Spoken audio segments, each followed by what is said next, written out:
ನಮ್ಮ ಶಾಲೆಯಲ್ಲಿ science exhibition ನಡೀತಾ ಇದೆ.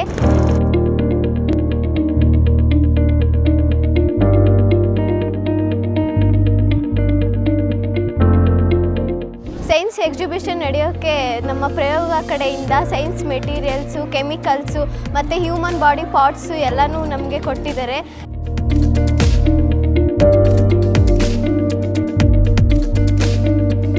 ಕೆಮಿಕಲಿಂದ ಯಾವ ಥರ ವರ್ಕ್ ಮಾಡಬೇಕು, ಮ್ಯಾಗ್ನೆಟು ಯಾವ ಥರ ಇದಾಗುತ್ತೆ, ಆಮೇಲೆ ಕರೆಂಟ್ ಯಾವ ಥರ ಪಾಸ್ ಆಗುತ್ತೆ ಅಂತ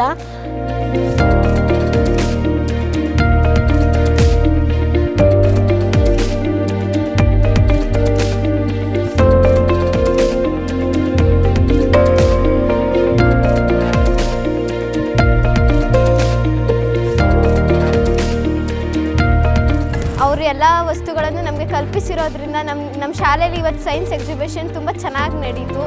ಎಲ್ಲ ವಸ್ತುಗಳನ್ನು ನಮಗೆ ಸಂಕಲ್ಪಿಸಿ ಕೊಟ್ಟಿದ್ದಕ್ಕೆ ಪ್ರಯೋಗಕ್ಕೆ ಥ್ಯಾಂಕ್ ಯು.